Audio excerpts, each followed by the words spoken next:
میں صرف مختصر سا ایک پیغام دوں گا. شعبان کا مہینہ ہے، یہ رسول پاک صلی اللہ تعالیٰ علیہ وسلم کا مہینہ ہے، اور رمضان کے بعد سب سے زیادہ حضور پاک صلی اللہ تعالیٰ علیہ وسلم کو روزے کی حالت میں کسی مہینے میں دیکھا گیا تو شعبان کا مہینہ. فرمایا گیا کبھی کبھار پورے شعبان کا مہینہ حضور صلی اللہ علیہ وسلم روزے سے رہتے، اور یہ ارشاد فرماتے کہ یہ مہینہ ایسا ہے جس میں سارے لوگوں کے اعمال اللہ کے حضور جاتے ہیں، پیش کیے جاتے ہیں. اور میرے آقا فرماتے ہیں اس حال میں میرے اعمال پیش کیے جائیں اللہ کی بارگاہ میں کہ میں روزے کے عالم میں ہوں. جب میرے اعمال پیش کیے جائیں اللہ کی بارگاہ میں تو میں روزے کی حالت میں ہوں. تو یہ شعبان کا مہینہ جو اب رمضان المبارک کے قریب کر رہا ہے، لیکن بعض بزرگوں نے یہ بھی فرمایا شعبان میں موتیں بھی کثرت سے ہوتی ہیں. لوگوں کا یہاں پر حساب کتاب 15ویں شعبان کو جو اب شب برات آنے والی ہے لکھ دیا جاتا ہے، سال بھر میں کیا کیا ہونے والا ہے، کتنے لوگ جانے والے ہیں.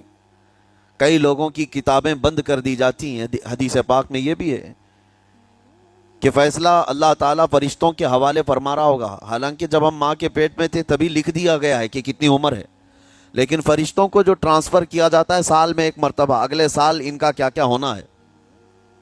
اور حدیث میں ہے کسی کے متعلق فرشتوں کو یہ کہا جا رہا ہوگا کہ فلاں 1 مہینے بعد، 2 مہینے بعد، 1.5 مہینے کے بعد اس کی فلاں وجہ سے موت آئے گی، لیکن وہ بندہ شادی کی تیاری کر رہا ہوگا. وہ بندہ جس کی موت کا آرڈر جاری ہو چکا ہے، فرشتے لے چکے ہیں، وہ اپنے کاروبار کے اور اپنے گھر بار کے بنانے میں مصروف ہوگا. اسے اندازہ تک نہیں ہوگا کہ شعبان کے اس مہینے میں اس کی موت کا پروانہ نکل چکا ہے.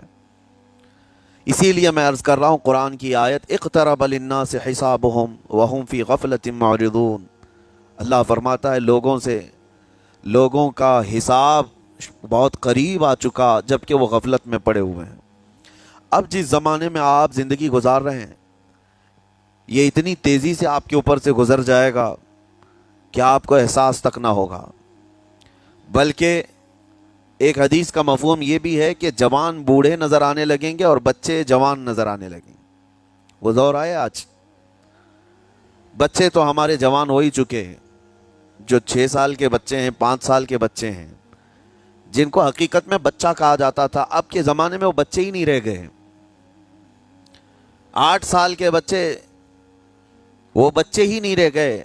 ساری اسکولوں کے حالات ہمارے پاس آئے دن نئی نئی خبریں آتی ہیں.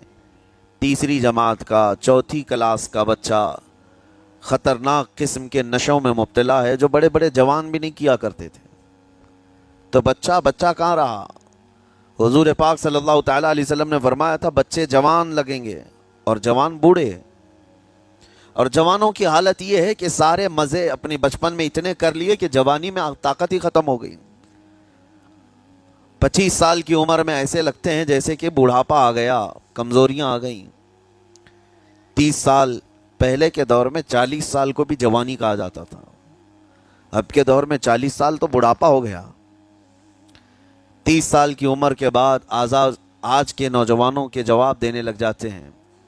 اس کی وجہ یہ ہے کہ بچپن میں اپنے آپ کو برباد کر لیا، بچپن میں اپنے آپ کو ختم کر لیا. تو جو بچپنا تھا اس کو جوانی میں بتا دیا، اور جو جوانی ہے وہ بڑھاپے میں. اور جو بوڑھے اصل بوڑھے ہیں جن کو 60-70 سال کی عمر ملی ہوئی ہے، یہ اللہ تعالیٰ کی طرف سے ان کے لیے نعمت ہے. باقی قیامت کے قریب جو حالات ہیں وہ اس طرح کے ہیں.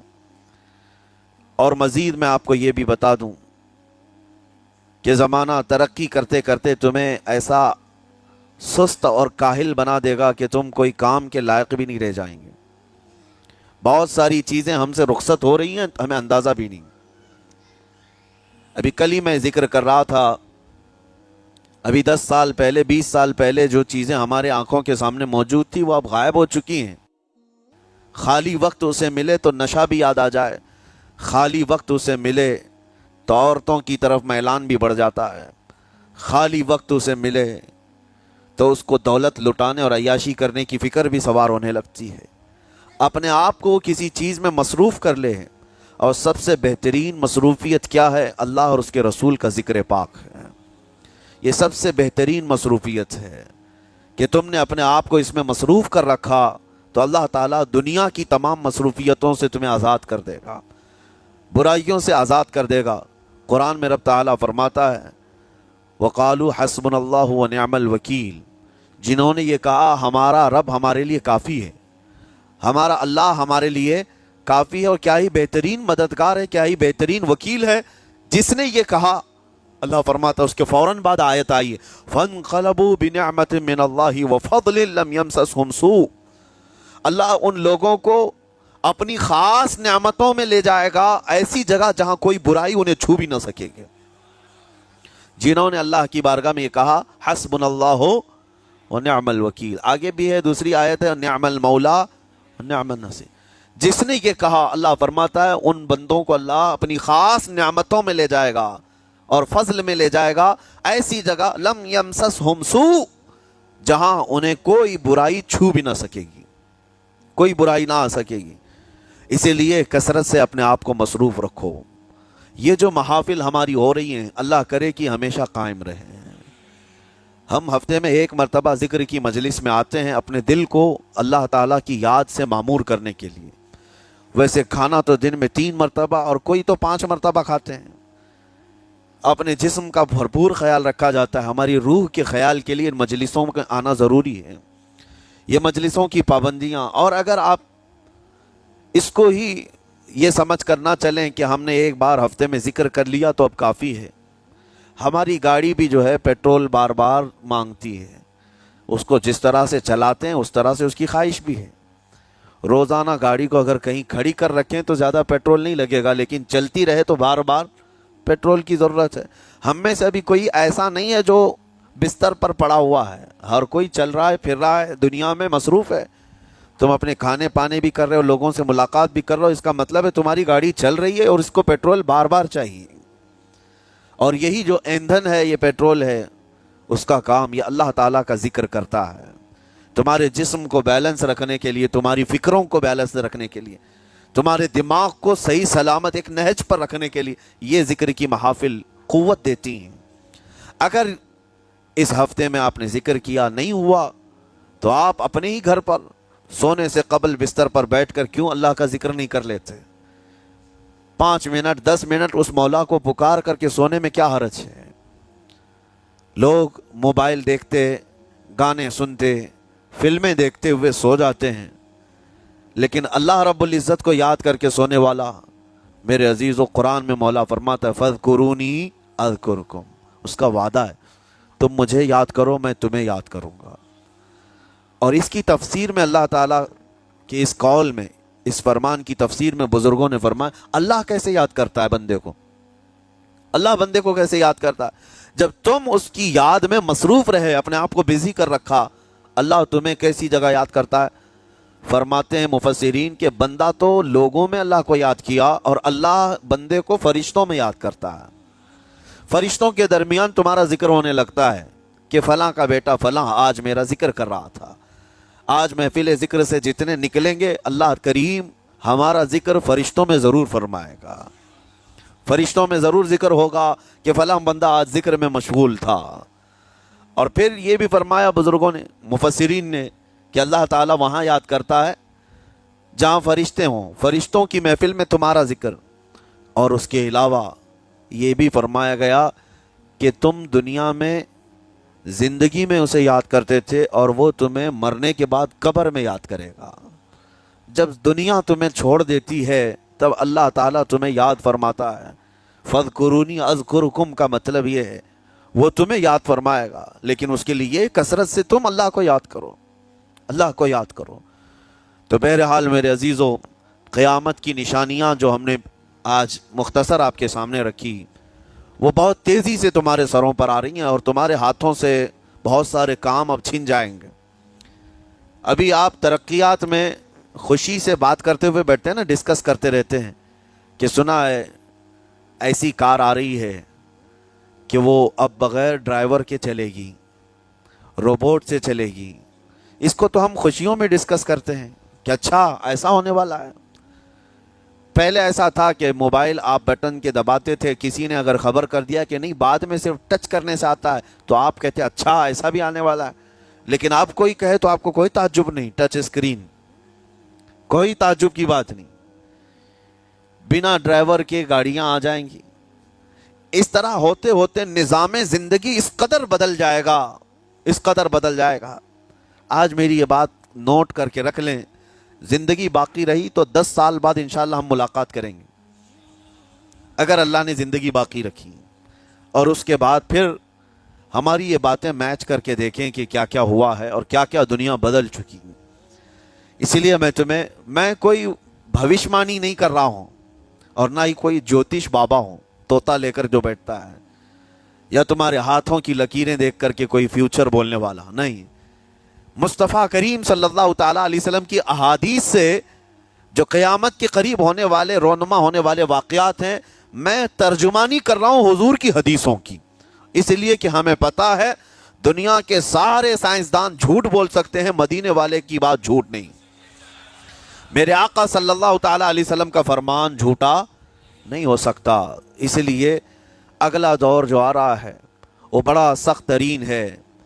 اب آپ دیکھیں، محنت سے عاجز، ہر چیز سے محنت سے تمہیں نکال لینا ہے۔ میں نے تو لکھنے پڑھنے کی ایک مثال دی کہ تمہارے ہاتھوں سے قلم چلا جائے گا، تمہارے پاس سے کتابیں جو پرنٹ ہوتی تھی یہ بھی چلی جائیں گی، بس تم موبائل میں آڈیو کتابیں سنتے رہو۔ اور دور تو ایسا ہوگا کہ کچھ لکھنا بھی ہے، وہ بھی ابھی آ ہی چکا ہے، وائس کمانڈ جو ہوتا ہے اس کو بولو وہ لکھ کر کے دے دے گا۔ تم اس میں موبائل میں جو بولو گے وہ ٹائپ بھی ہو جائے گا۔ تو جب آپ کے بولنے سے سب لکھ بھی جاتا ہے تو قلم اٹھانے کی ضرورت کیا ہے؟ قلم چھوٹ گیا تمہارے ہاتھ سے، یہ سب چیزیں چھوٹ جائیں گی آگے۔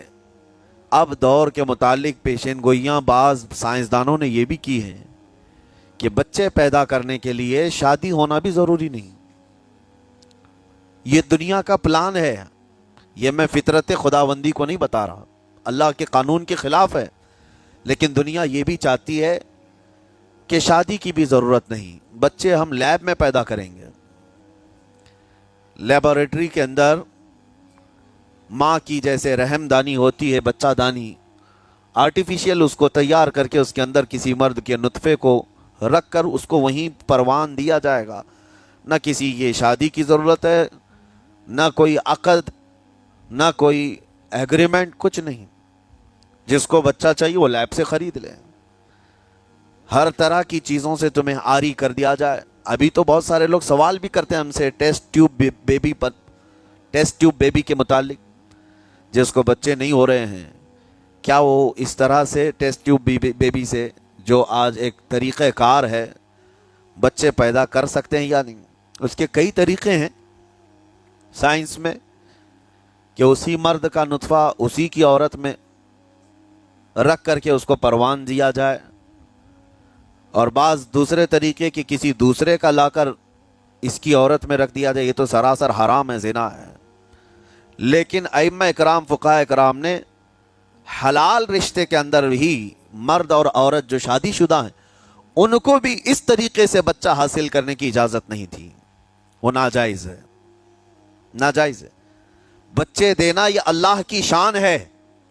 حضرت ابو ہریرہ رضی اللہ تعالیٰ عنہ حضور صلی اللہ علیہ وسلم کی بارگاہ میں حاضر ہوئے، عرض کرتے ہیں عرب والے لوگ عزل کرتے ہیں یا رسول اللہ، یعنی بچے نہ ہونا نہیں چاہیے کسی کو، تو پریکاشن لیتے تھے وہ لوگ، اس کا طریقہ کار ان کا الگ تھا عربوں کا، وہ انزال نہیں کرتے، اس سے پہلے جدا ہوتے۔ حضرت ابو ہریرہ رضی اللہ تعالیٰ عنہ نے حضور کی بارگاہ میں پوچھا کہ ایسا کیا کرنا کیسا ہے؟ نبی پاک صلی اللہ تعالیٰ علیہ وسلم نے ارشاد فرمایا اگر رب تبارک و تعالیٰ چاہے تو بھی بچے عطا کرے گا، کوئی عزل کر لے الگ ہو جائے، اگر مولا کو دینا ہو تو اس حال میں بھی اللہ تعالیٰ بچے عطا کرے گا، جو مولا بغیر باپ کے عیسیٰ پیدا فرماتا ہو۔ تو بہرحال میں بات الگ نہ چلی جائے، اس لیے عرض کر رہا ہوں کہ اگلے دور میں سارے کام کاج تمہارے ہاتھوں سے نکل جائیں گے، آری کر دیا جائے گا اور تمہیں سست اور کاہل بنا دیا جائے گا، اور جب بندے کے پاس کوئی کام ہی باقی نہ رہے تو اس کا دماغ شیطانی بن جائے گا، اور شیطان اس کو ہانکتا رہے گا صبح سے شام تک، شام سے صبح تک۔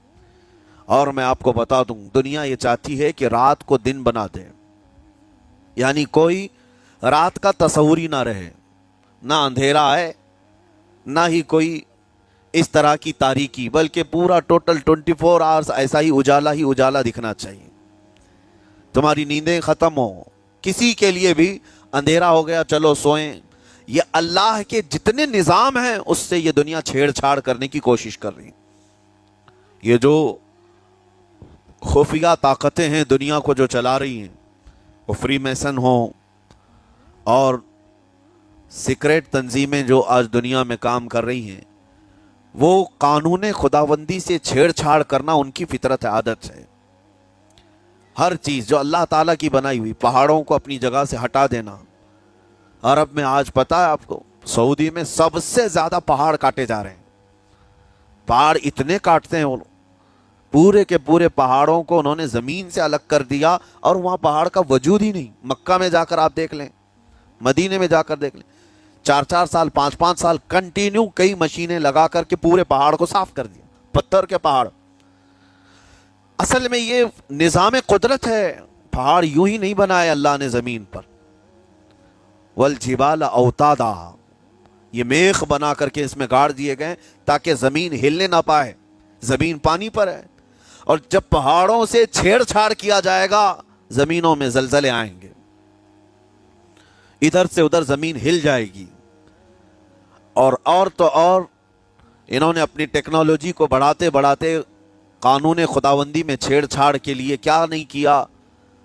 انہوں نے جعلی اور آرٹیفیشل ارتھ کویک لانے کی کوششیں کی، مصنوعی زلزلے، مصنوعی بارش ہوتی نہیں، لیکن پورے کلاؤڈ کو جمع کر کے، بادلوں کو جمع کر کے ایک جگہ، اور پھر اس کو کیمیکل کے ذریعے سے پانی برسا دیا جائے.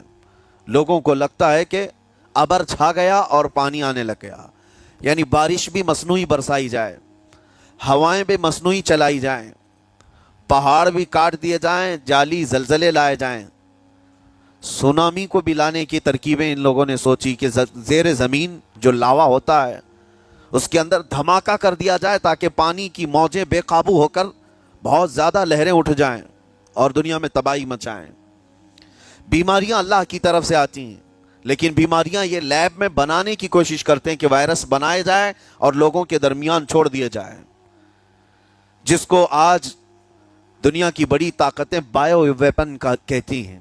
یعنی ہتھیار صرف گولہ بارود بندوق اور میزائل ہی نہیں ہے، ہتھیار یہ وائرس بھی ہیں، کیمیکل بھی ہے، دوائیوں کی شکل میں.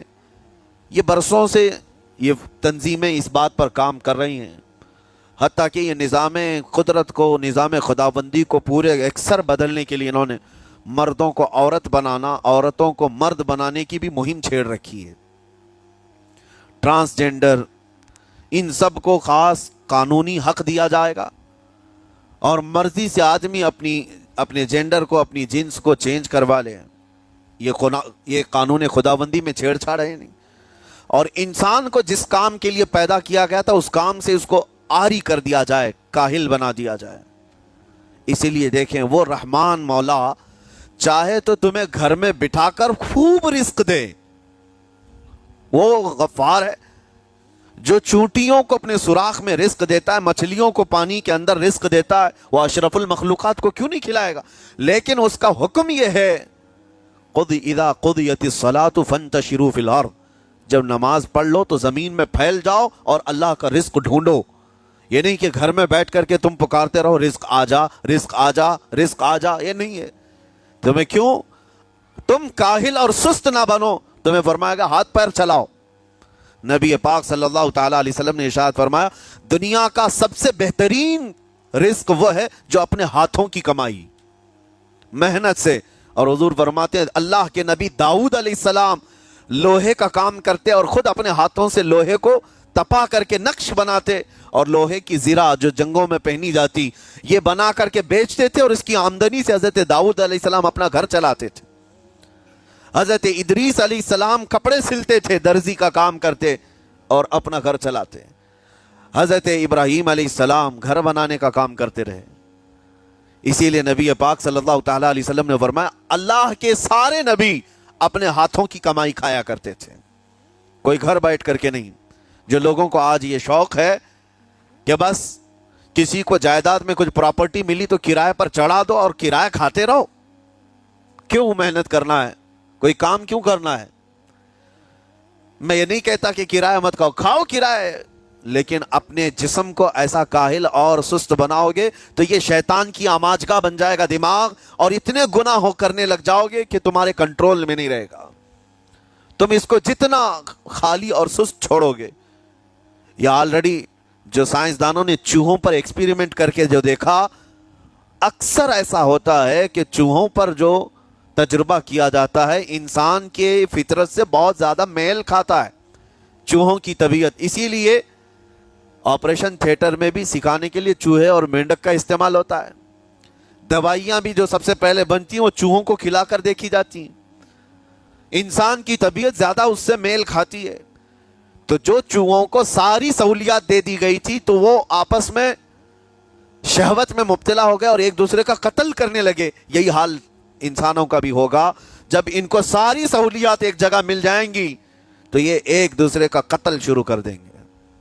یہ کثرت سے گناہ کرنے لگیں گے اور ایک دوسرے کا قتل کریں گے. اسی لیے آپ کو میں جو بات کہہ رہا تھا وہ ادھوری رہ گئی. وہ رب تبارک و تعالی چاہے تو گھر بیٹھا کر تمہیں کھلائے، لیکن آپ مجھے یہ بتاؤ، یہ جو مسجد میں بلاتا ہے تمہیں رب تعالی 5 وقت، فجر میں، ظہر میں، عصر میں، مغرب میں، عشاء میں، اور ہر ایک میں تمہیں اپنی پیشانی زمین پر رکھنی ہے. ہاں، ایک مخصوص طریقہ ہے. کیوں؟ اللہ کریم کیا تمہارے ان اعمال کا محتاج ہے؟ محتاج ہے رب تعالیٰ کہ تم جتنے سجدے کرو گے اس کا پاور بڑھے گا، اس کی طاقت بڑھے گی، تمہاری عبادتوں سے اس کے خزانے بڑھیں گے؟ کچھ نہیں ہونا ہے. وہ بے نیاز ہے، اللہ الصمد، وہ بے نیاز ہے. لیکن تمہیں یہ جو پریکٹس کرائی جاتی ہے وہ اسی لیے کہ تم سست اور کاہل نہ بنو. کسی گاڑی کو زیادہ دن گیریج میں رکھ دیا جائے، چاہے وہ نئی کیوں نہ ہو، زنگ لگ جاتا ہے اور اس کے بعد پھر اس کے اندر خرابیاں شروع ہو جاتی ہیں. انسان اپنے آپ کو اسی طرح کاہل رکھ دے، سست رکھ دے، تو پھر اس کے اندر بھی عجب عجب قسم کی بیماریاں، وہ گناہوں کی بیماریاں بھی شروع ہوتی ہیں اور جسمانی بیماریاں بھی شروع ہوتی ہیں. اسی لیے تمہیں 5 وقت یہ پریکٹس بھی کرائی جاتی ہے کہ نمازیں پڑھتے رہو، اپنے آپ کو بزی رکھو. تم بار بار پیشانی زمین پر جھکاؤ اور اٹھاؤ، جھکاؤ اٹھاؤ. یہ پریکٹس اسی لیے کرائی جاتی ہے کہ تمہارا جسم سست اور کاہل نہ رہے.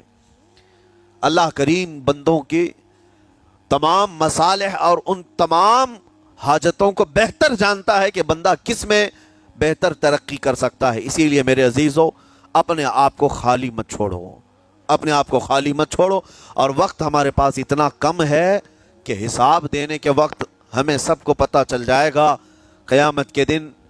یہ بھی روایت میں ملتا ہے کہ بندہ یہ یاد کرے گا کہ میرے پاس اتنا وقت تھا، کاش میں کچھ نہ کرتا تسبیح لے کر بیٹھا ہوتا، کاش میں کچھ نہ کرتا دعائیں ہی کر رہا ہوتا، تو اللہ تبارک و تعالیٰ اس کا بدلہ مجھے قیامت میں عطا کرتا.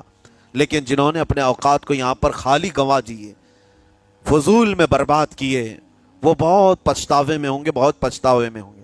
جتنا وقت اپنے پاس باقی ہے اس کو مصروف کر دو، اس کو مصروف کر دو. اللہ کریم ہم سب کو گزرے ہوئے تمام برائیوں کے کفارہ ادا کرنے کی توفیق عطا فرمائے. رب تبارک و تعالی ہمیں سستی اور کاہلی سے محفوظ فرمائے. میں آپ کو اس لیے بھی ایکٹیو کر رہا ہوں کہ اپنے آپ کو اتنا پابند کر لو کہ رمضان آنے والا ہے اور اس میں عبادتیں زیادہ ہوں گی. کیوں؟ 20 رکعت کھڑے ہونے میں تمہارے جسم میں سستی اور کاہلی نہیں آنی چاہیے. ہاں، ایک دن تراویح میں جوش میں آیا اور دوسرے دن افطاری کر کے خراٹے لینے لگ گیا، کھا کر کے پورا سو گیا، اور اس کے بعد پھر پتہ چلا سیدھے شب قدر میں آیا ہے.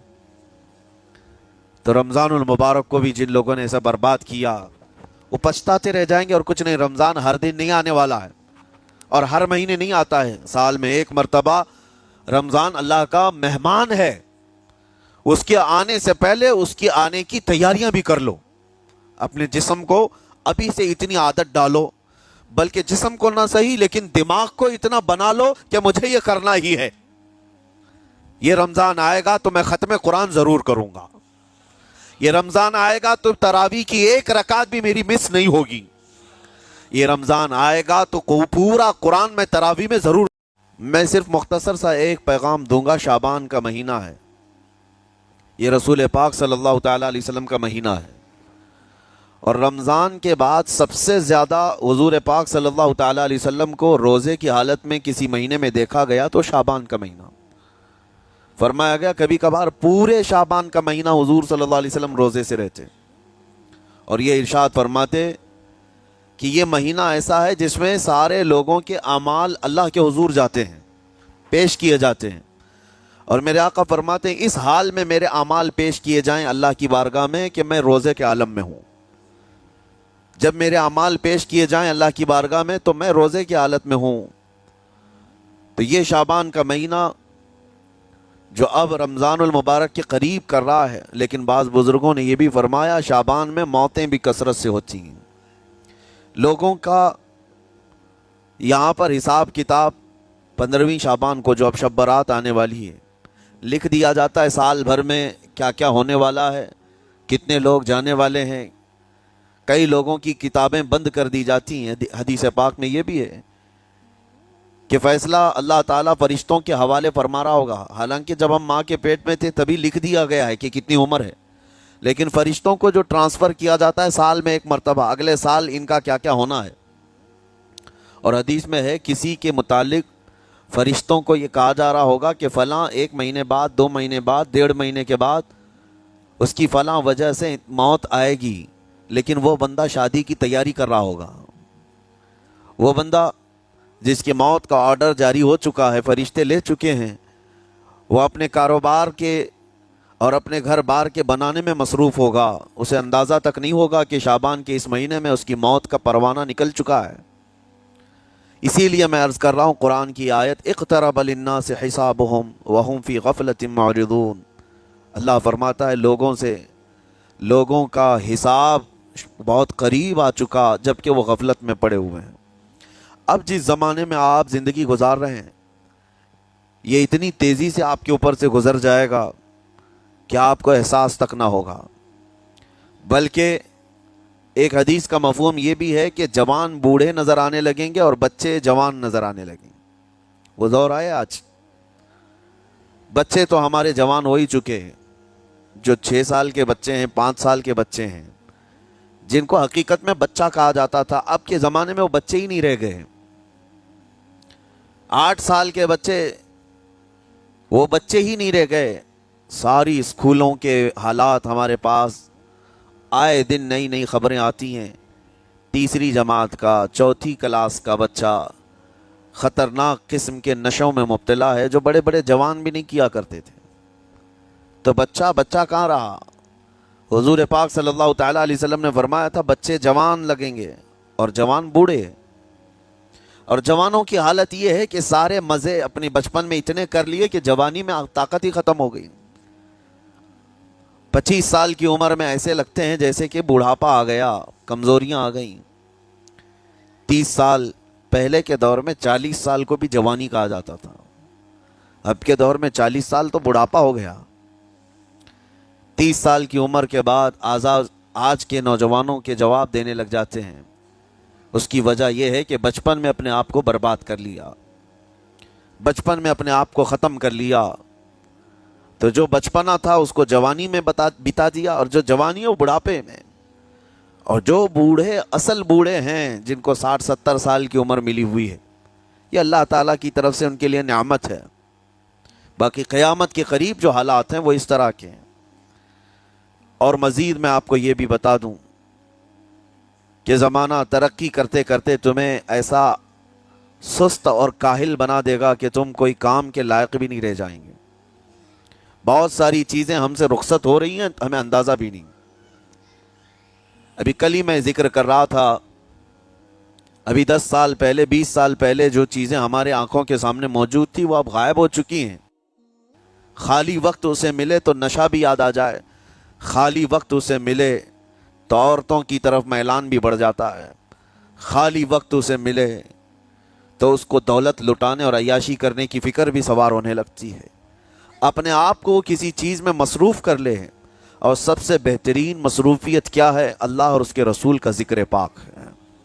یہ سب سے بہترین مصروفیت ہے کہ تم نے اپنے آپ کو اس میں مصروف کر رکھا تو اللہ تعالیٰ دنیا کی تمام مصروفیتوں سے تمہیں آزاد کر دے گا, برائیوں سے آزاد کر دے گا.